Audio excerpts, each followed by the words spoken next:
Smart news Bangla. আমি তাকে রাজনৈতিক বেজন্মা বলবো না, তো আমি কি বলবো? তো ওরা যদি আদালত থেকে অর্ডার করে দেয় যে এটা খারাপ কথা বলা যাবে না, আমি সেদিন থেকে বলবো না। মানহানির মামলায় আদালতে আত্মসমর্পণ কুণাল ঘোষের। শুভেন্দু অধিকারীকে রাজনৈতিক বেজন্মা বলার মামলায় আদালতে আত্মসমর্পণ করলেন তৃণমূল কংগ্রেসের মুখপাত্র কুণাল ঘোষ।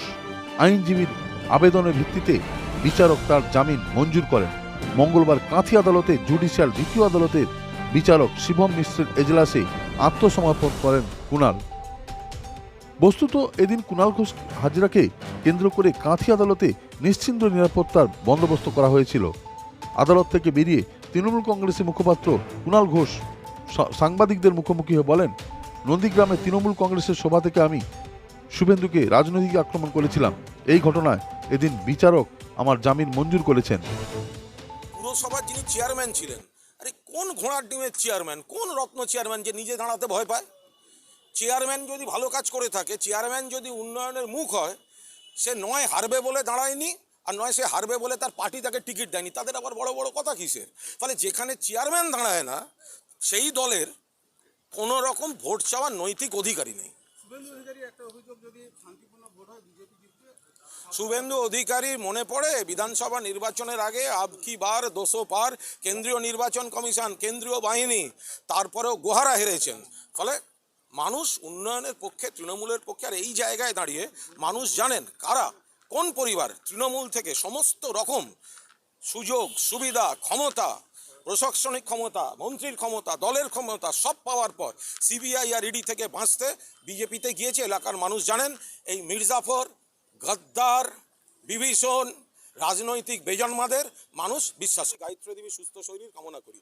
আমি কেন রাজনৈতিক বেজন্মা বলেছি? কারণ তৃণমূলের সব পদ ক্ষমতা নিয়ে গোটা গোষ্ঠী আর একদিকে গেছে।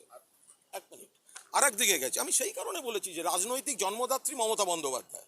আমি সেই কারণে বলেছি এটা পলিটিক্যাল অ্যাটাক। তা তোমরা লোককে, তৃণমূলের নেতাদের কয়লা অমুক তমুক যাকে যা মুখে আসে বলে আসছো, আর তোমাদের দিকে কথা বললেই তুমি আমাকে নোটিশ দেবে। তুমি কি ভেবেছিলে আমি আসবো না?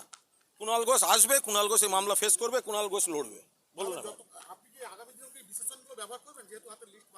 আমি তো লিস্ট না পেলে আর আদালত যদি বারণ না করে, তা আমি তো বুঝতে পারছি না কোনটা খারাপ লাগবে। এখন আমি যে তৃণমূলের খেয়ে পড়ে অন্যদিকে গেছে, তা আমি তাকে তো মির্জাফরই বলবো, আমি তো গদ্দার বলবো, আমি তো বিভীষণ বলবো, আমি তো রাজনৈতিক বেজন্মা বলবো।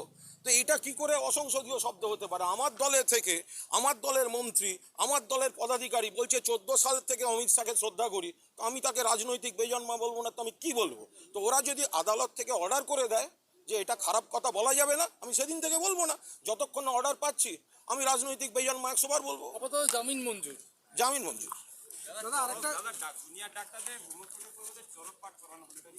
কোর্টাদের ওখান থেকেও, শাখা থেকে আমরা এরকম কোনো রিপোর্ট পাইনি। সেই জায়গায় দেখুন, রাজনৈতিক প্রতিপক্ষ বা রাজনৈতিক দ্বিমত অনেকের সঙ্গে হতে পারে, অনেকভাবে হতে পারে, কিন্তু তার সঙ্গে এইসব হত্যা, মারামারি এগুলোর কোনো সম্পর্ক নেই। তদন্ত হোক, তদন্ত হলে বেরিয়ে যাবে। শুভেন্দু অধিকারী অভিযোগ করছেন।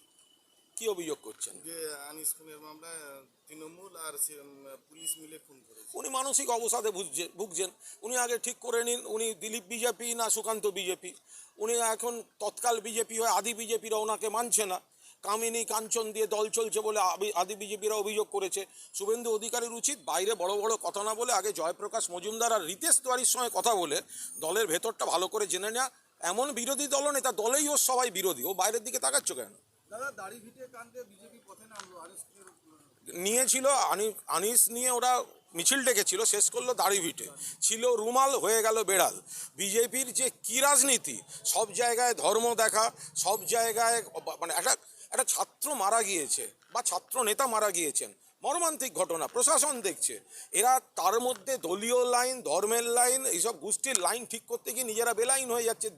দেউলিয়া দিশাহীন রাজনীতি বিজেপি।